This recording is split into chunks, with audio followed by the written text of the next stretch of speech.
Leitura do Evangelho de Lucas, capítulo 11, versículos 1 a 13. Quando Deus criou a humanidade, ou criou o ser humano, criou o primeiro casal, Adão e Eva, as Escrituras mostram que eles, o casal, se relacionava com Deus. Gênesis 3:8. Então Deus não cria o ser humano como se fosse algo que para ele não houvesse nenhum interesse. Criei, agora se vira, não quero mais saber de vocês, não me importa. Desde a criação, a comunhão com Deus é mantida. Adão e Eva, naquela condição de santidade, tinham essa plena comunhão com Deus. Mas o que aconteceu? Essa condição lá do paraíso, essa condição de comunhão perfeita com Deus, ela se quebrou ou foi interrompida porque o pecado adentrou a história da humanidade. O pecado trouxe várias consequências terríveis, como a morte. Mas em relação à comunhão com Deus, o pecado levantou uma barreira entre ele e o ser humano. E é justamente esta barreira que Jesus quebrou com a sua morte lá na cruz. E o que aconteceu através da obra de Jesus foi que a comunhão com Deus agora é possível através dele. Jesus então restabeleceu a nossa comunhão com Deus, com o Pai. O apóstolo Paulo ensina isso lá em Romanos capítulo 5, versículos 1 e 2. Justificados, pois, mediante a fé, temos paz com Deus por meio de nosso Senhor Jesus Cristo, por intermédio de quem obtivemos igualmente acesso pela fé a esta graça na qual estamos firmes e gloriamo-nos na esperança da glória de Deus. E o apóstolo João também vai dizer isso lá na sua primeira carta, capítulo 1, versículo 3, o que temos visto e ouvimos, anunciamos também a vós outros, para que vós igualmente mantenhais comunhão conosco. Ora, a nossa comunhão é com o Pai e com o seu Filho, Jesus Cristo. Comunhão.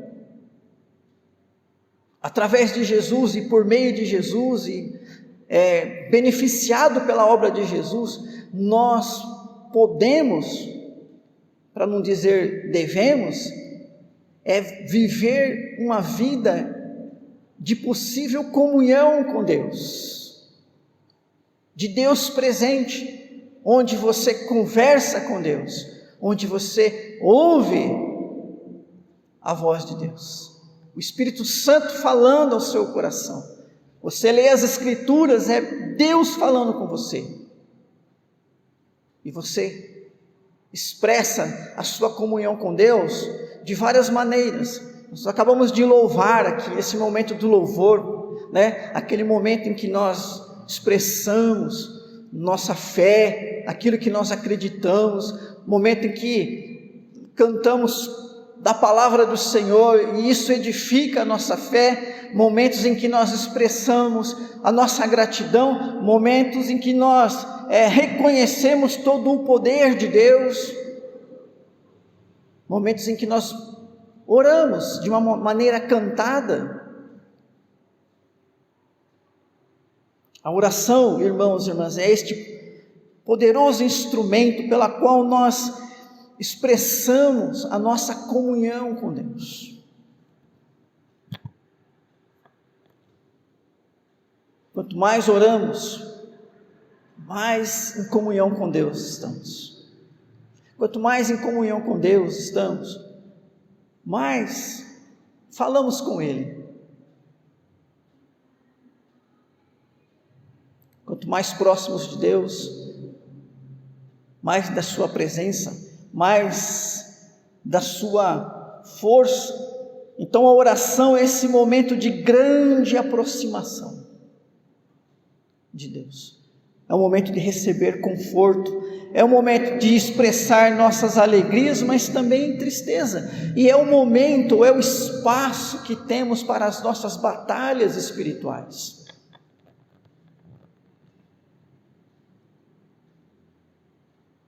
Afinal, a vida cristã tem os seus embates, tem a sua luta, tem os seus enfrentamentos. O mundo jaz o maligno, o pecado se faz presente, mesmo em nós que fomos libertos do seu poder. Temos que enfrentá-lo, e a Bíblia nos ensina a fazer desse momento de oração um momento também em que nós batalhamos espiritualmente, seja por nós, pela nossa família, pela igreja, como já até mostrei para vocês como que a gente pode fazer isso, orando uns pelos outros, pela igreja no sentido geral, não só essa, a igreja de Deus aqui nessa cidade, no mundo, pelas famílias, pelo reino, pela obra de Deus. A oração é um instrumento importante para nós. Quando você quer proximidade com alguém, porque você ama alguém, porque essa pessoa é importante para a sua vida, então você estabelece uma comunhão com ela. Conversa, amizade, convívio. A mesma coisa com Deus. Mas Deus também faz da oração um instrumento dele para a nossa vida e através da nossa vida. E assim vivemos a vida cristã não só para nós, mas nós vivemos a vida cristã também para os outros. Vivemos para nós, claro, pela nossa salvação, pela nossa própria comunhão com Deus, pela nossa santificação, pelas bênçãos que nós precisamos constantemente, diariamente do Senhor, mas a gente não pode esquecer que também vivemos a nossa vida cristã para os outros.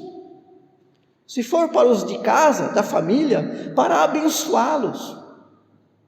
E a Bíblia é bem clara em mostrar que a família daquele que tem comunhão com Deus, teme a Deus, anda nos caminhos do Senhor, é abençoado por esta pessoa.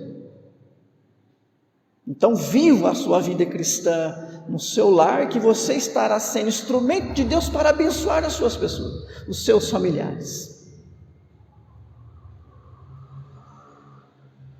Mas vivemos a vida cristã até para outras pessoas que não são da nossa família, até mesmo para de alguma maneira refrear a presença e a ação do mal neste mundo. Olha quanta imoralidade, quanta corrupção, quanta maldade. Imagine se não houvesse um cristão na face da terra, como eu, você e outros milhões que existem pelo mundo todo, que todos os dias procura viver corretamente, dar bom exemplo, respeitar as pessoas, a dignidade das pessoas, respeitar as leis humanas e fazer o bem, agir com bondade e orar, porque somos ensinados a orar pelo mundo, pelas pessoas, até mesmo pelos inimigos e aqueles que nos perseguem, nós somos ensinados a orar. O que seria desse mundo sem a presença desse povo? A oração, irmãos e irmãs, se mostra importante até mesmo a partir do próprio exemplo de Jesus. Porque a Bíblia relata várias situações na qual Jesus está orando. E esse texto que lemos, versículo 1, começa assim: de uma feita estava Jesus orando. Jesus tinha uma vida de oração, Jesus mantinha essa disciplina espiritual. Aliás, a oração, ao ler os evangelhos, se mostra fundamental no ministério de Jesus. Não se engane achando que Jesus não se preparava espiritualmente para o seu ministério. Não se engane. Jesus não precisava disso, Ele é Deus. Jesus nunca deixou a sua divindade, Ele nunca deixou de ser Deus, mas Ele assumiu a condição plena e total do ser humano. Ele foi um ser humano, corpo como o nosso, experimentou as mesmas coisas que nós experimentamos, e Jesus exerceu o seu ministério nessa condição de ser humano, de homem. Sofreu como nós sofremos, sentiu dor como nós sentimos dor, foi tentado como nós somos tentados, teve frustrações como nós temos, passou por tudo isso. E a oração fazia parte do ministério de Jesus, porque é dessa maneira que ele então conversava com o Pai e se fortalecia, se preparava para exercer o seu ministério. O próprio Jesus precisou dessa instrumentalidade da oração para poder exercer o seu ministério, para poder viver segundo a vontade do Pai. Como nós poderíamos dizer: eu não preciso disso, ou para mim basta qualquer oração quando sobra tempo, se Jesus não fez isso? Se para Ele, o Filho de Deus, foi necessário. Vou projetar um versículo aqui para você entender isso. Olha só, Hebreus 5, 7 e 9. Ele, Jesus, nos dias da sua carne, ou seja, quando ele esteve encarnado, durante os seus 33 anos, especialmente durante os seus 3 anos de ministério, tendo oferecido com forte clamor e lágrimas, orações e súplicas a quem o podia livrar da morte, foi ouvido por causa da sua reverência, o seu temor. Olha só, em meio ao seu sofrimento, em meio à angústia da morte, sabendo que estava carregando a sua cruz, e a vontade do Pai era essa, o texto diz que ele, com súplicas e lágrimas, orava ao Pai. Para quê? Para convencer o Pai do contrário? Para falar para o Pai lá: larga disso, você errou? De jeito nenhum. Para se preparar, para se fortalecer, porque ele sabia que ele tinha que passar pela cruz, e ele precisava desse fortalecimento que vinha do Pai. Ele precisava estar em plena comunhão com o Pai, porque assim ele cumpriria a vontade de Deus, porque só assim nós hoje temos o privilégio da salvação. E ele fez assim. Então, embora fosse filho, com F maiúsculo, o filho de Deus, ele aprendeu a obediência pelas coisas que sofreu, e tendo sido aperfeiçoado, tornou-se o autor da salvação eterna para todos os que lhe obedecem. Olha só, ele aprendeu em meio ao sofrimento, ele aprendeu a oração, a orar, a depender do Pai em meio ao sofrimento.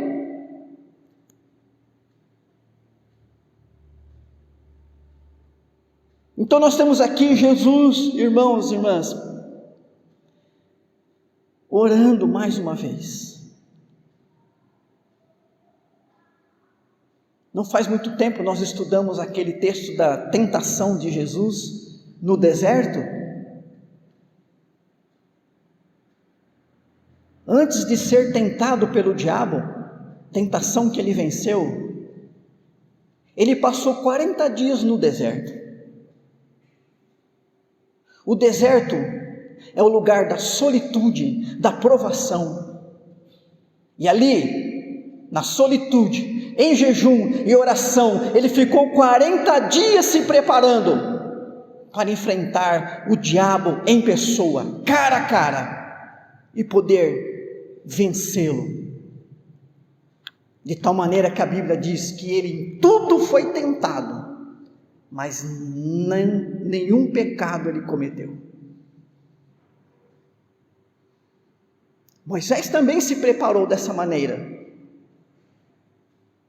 Moisés também teve seu período no deserto de solitude, jejum e oração, para que ele tivesse forças para conduzir um povo rebelde, um povo um povo teimoso, um povo incrédulo, 40 anos por um deserto. E quando você vai estudar a história do apóstolo Paulo, esse grande homem de Deus, esse grande apóstolo, entenda que ele, depois da sua conversão, ele foi para o deserto. E o apóstolo Paulo só começou a exercer o seu ministério missionário aproximadamente depois de 14, 15 anos. Durante esse tempo, ele esteve orando, estudando, jejuando, se fortalecendo, se preparando.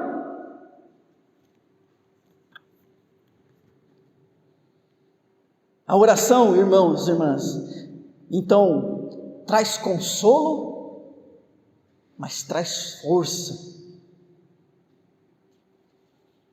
Por isso, ela é importante. E os discípulos dizem aqui o texto, vendo Jesus orar, pediram, nos ensina a orar. E aí Jesus vai ensiná-los uma oração curta. Você encontra essa mesma oração lá em Mateus capítulo 6, com alguns detalhes aqui a mais. Ele não escreveu um livro inteiro para nos ensinar a orar. É tão simples, é falar com Deus.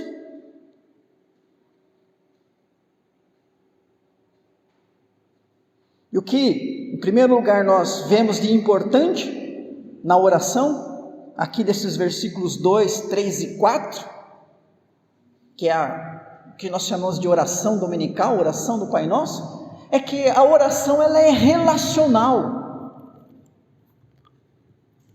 A oração não é dirigida a uma parede, uma pedra, não é palavras jogadas ao vento. A oração é dirigida ao Pai. Quando nós oramos, nós nos dirigimos a Deus nessa condição. A Trindade, as pessoas da Trindade, são os modos pelo qual Deus, o Deus único, se manifesta entre nós. Então Deus se manifesta entre nós, age entre nós, opera em nossas vidas como Pai, como Filho, como Espírito Santo. São três pessoas, um único Deus. É o que confessamos deste dogma da Trindade. E a nossa oração é dirigida ao Pai, no sentido carinhoso, no sentido íntimo, no sentido relacional. Orar então é falar com quem? Com Deus, o seu Pai. E Pai traduz aqui a ideia então de família, de amor. Não é um estranho.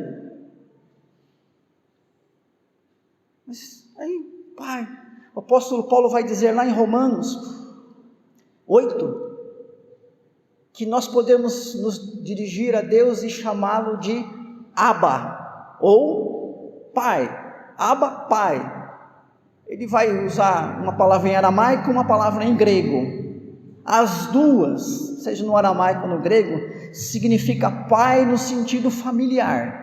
Era a palavra usada por Paulo é aquela palavra que as crianças usam para se dirigir ao seu pai. Então, mostrando que realmente essa é a condição. Oração é um momento relacional, é um momento em que nós conversamos com Deus, um momento em que Deus está ali presente conosco. A oração envolve inclusive Deus, envolve nós, envolve o nosso próximo. Então a gente vê aqui que nessa pequena oração ensinada por Jesus, ela primeiro é voltada para Deus, mas também existe um momento, um espaço para falar das nossas necessidades, né? O pão nosso cotidiano dá-nos de dia a dia. Veja como Jesus traduz todo o nosso pedido, né, para as coisas que nós precisamos nisso aí. O pão nosso não é só o pão que você come de manhã cedo, né, ou qualquer outro horário, mas é o seu sustento, é as necessidades que você precisa para você e para a sua família, que você pede para Deus estar suprindo. Então nós oramos e damos graças. Precisa fazer parte da vida cristã a gratidão pelo alimento, a gratidão pelo trabalho, a gratidão pela casa que você mora, a gratidão pela cama que você dorme. E muita gente não tem nem isso. A gente tem até demais. Não, quem tem demais é aquele sujeito que ganha lá milhares de reais por mês, que dorme num lençol de seda, não sei quantos fios. Ele tem que dar graças a Deus, eu não. Eu que compro meu lençol aqui na Pernambucana, né? Aquele baratinho, que se lava algumas vezes já começa a rasgar. Eu vou agradecer por quê? Faça isso não. Tem gente que não tem nenhum lençol para se cobrir. E se você tem, e com certeza você tem mais de um, você tem cobertor, você tem manta, né? Aqui nessa região, não é tanto, mas quem já morou lá na divisa do Paraná, tem que ter cobertor, manta, edredom, mais um cobertor, mais uma manta, edredom, e mais um aquecedor de pé ainda, né? Dá graças a Deus. Dá graças a Deus. É o Senhor Deus cuidando, né? É o Senhor Deus te protegendo do mal, e não nos deixes cair em tentação. Guarda-nos do maligno, como está lá no texto de Mateus. Nós precisamos, irmãos, fazer essa oração. Ninguém bata no peito aqui e diga, não, eu enfrento o diabo. Se Deus não estiver comigo, eu vou lá, eu mesmo peito ele. Não faça isso. Peça a Deus, Deus nos guarde das armadilhas do diabo, nas suas investidas contra a minha vida, a minha família, as investidas dele lá com as pessoas no meu trabalho, meu vizinho.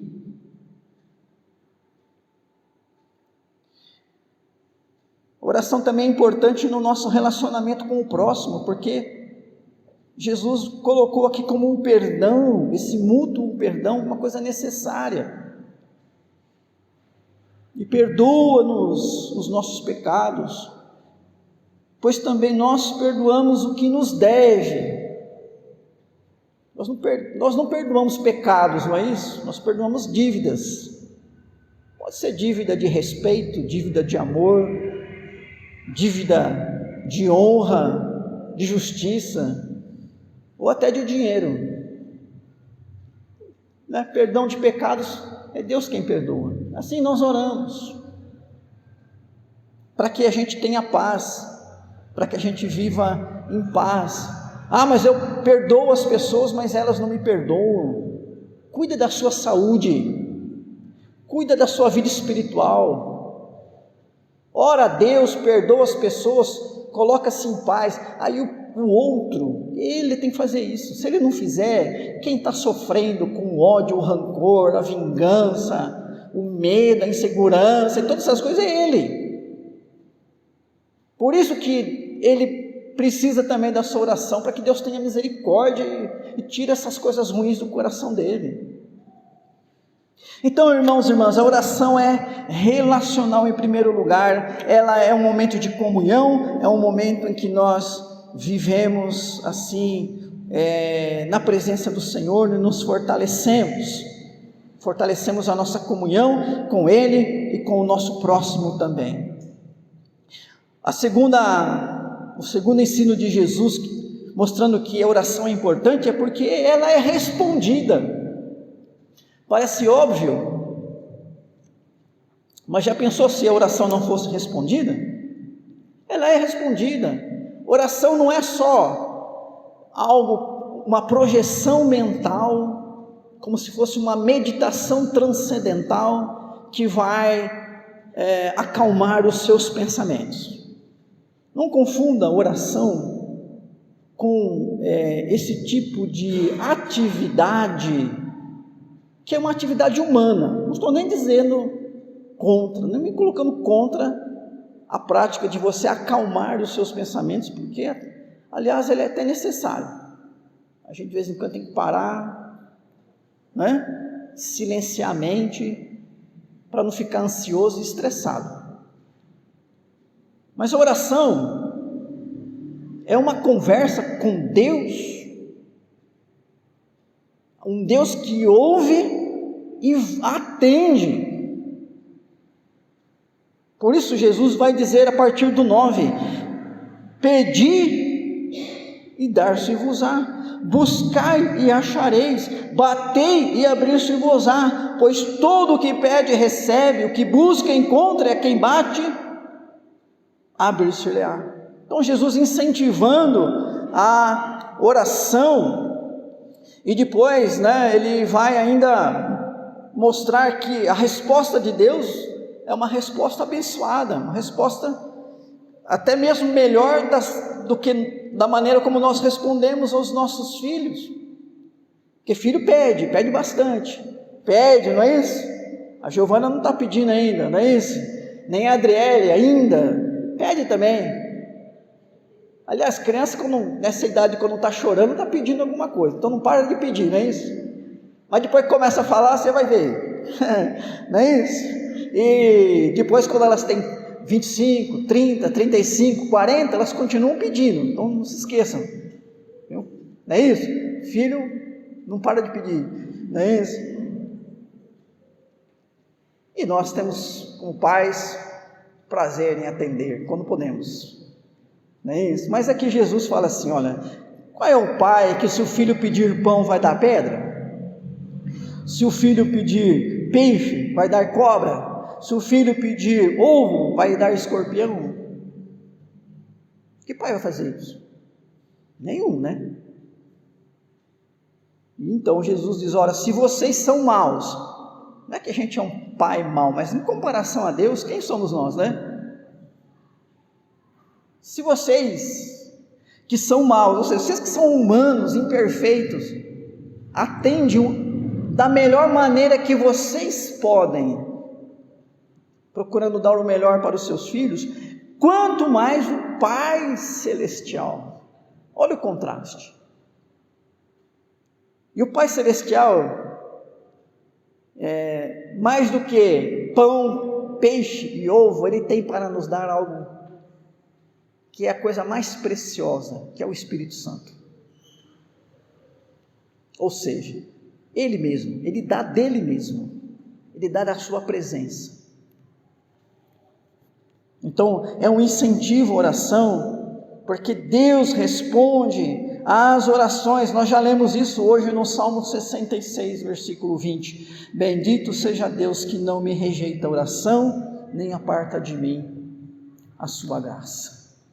Então a oração é importante, porque é pela oração que nós buscamos as bênçãos do Senhor, falamos com Deus e Ele nos responde. Não quer dizer que Ele atende todos os nossos desejos.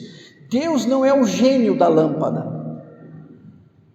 Todos nós conhecemos essa fábula, o sujeito que esfrega a lâmpada e aparece o gênio, pede o que você quiser, pensa bem, porque se você pedir errado, você vai jogar fora um desejo, não é isso? Pode pedir qualquer coisa, não importa se é justo, não é justo, se é para o teu bem, não é para o teu bem, o que você pedir, o gênio atende. Deus não é o gênio da lâmpada, e oração não é magia. Magia é a tentativa de mover o sobrenatural.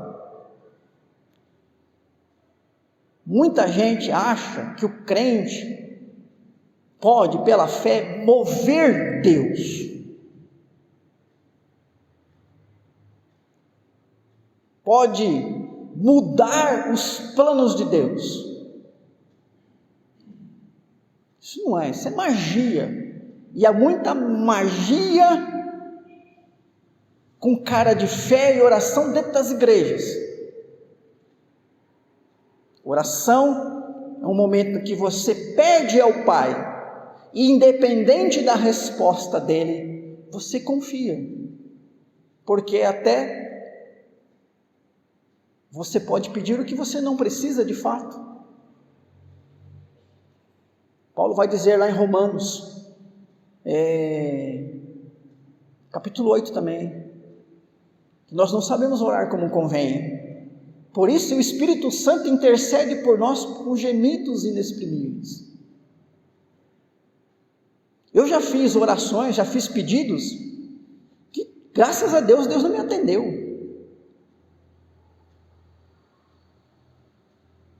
Porque certamente eu já devo ter errado muitas vezes nas minhas conclusões, como ser humano, como pai, como marido, como pastor.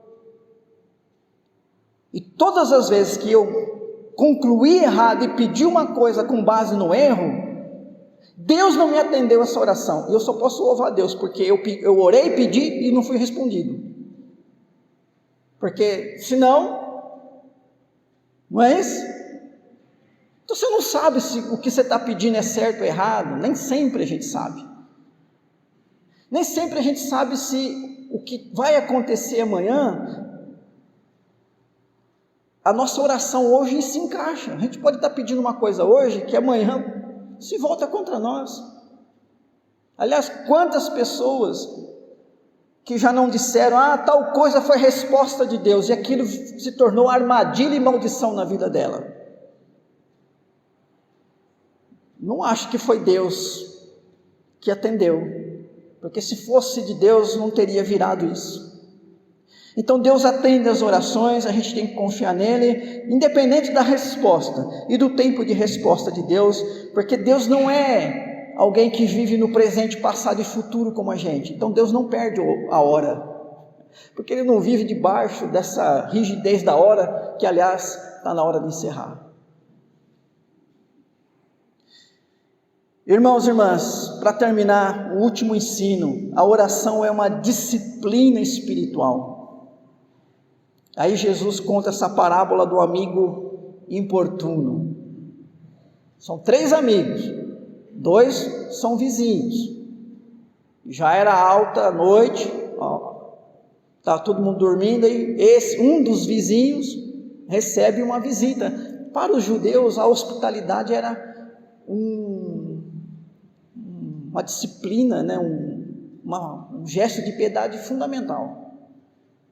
Receber alguém e ser hospitaleiro era algo necessário dentro daquela cultura judaica. E então ele recebe alguém, nossa, chegou agora, eu não tenho nada, né? Não posso, tem que ajudar, abençoar aqui meu amigo que chegou. Eu não tenho, mas aqui o meu vizinho tem.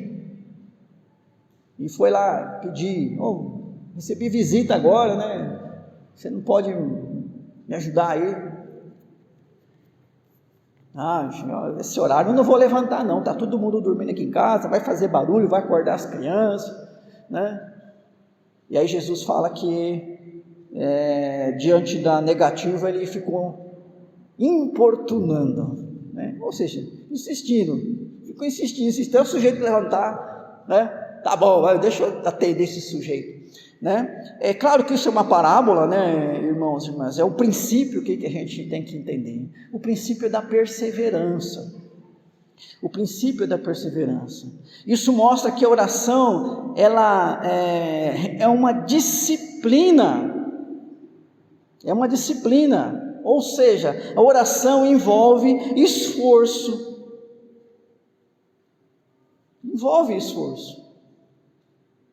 não é uma tendência da nossa natureza carnal.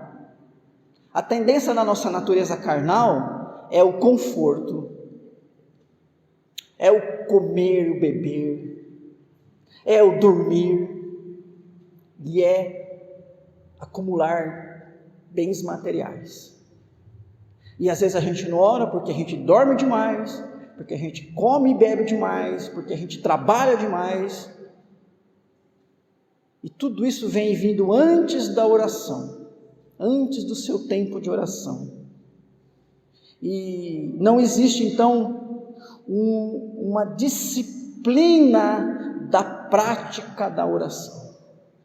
É interessante, quando a gente fala de exercícios da piedade, como oração, jejum, estudo da palavra, como a palavra disciplina aparece. O apóstolo Paulo, ensinando a Timóteo, lá no capítulo 4, 7 e 8, fala para ele da disciplina, do exercício da piedade, e o termo grego que ele usa é ginásio. Você pesquisa aí a palavra grega, ginásio. O ginásio, naquele contexto grego, e para a gente não é estranho, é o lugar onde você faz educação física, esporte, é onde você, é academia hoje, né? É academia. O ginásio hoje representa aquele lugar onde você vai fazer exercício, para se preparar, né, fisicamente. Lembrando que os gregos valorizavam muito essa condição da saúde do corpo e da saúde da mente. É deles que vem mente sã em corpo são. E não era só uma filosofia vã, não, era uma prática. Então Paulo vai usar essa palavra ginásio, exercício, a mesma palavra que é usada para o exercício físico, ele usa agora para o exercício de piedade, para falar para Timóteo, que Timóteo era um cara novo, jovem. Você que é jovem, né, quer se exercitar fisicamente, o jovem gosta disso. Melhor do que isso é o exercício da piedade. Disciplina. Você conhece algum atleta campeão que não seja esforçado? Não tem, né? Então, a perseverança é a oração com esforço, com disciplina. Que você possa colocar essa disciplina em prática. E Deus vai ouvir e vai atender.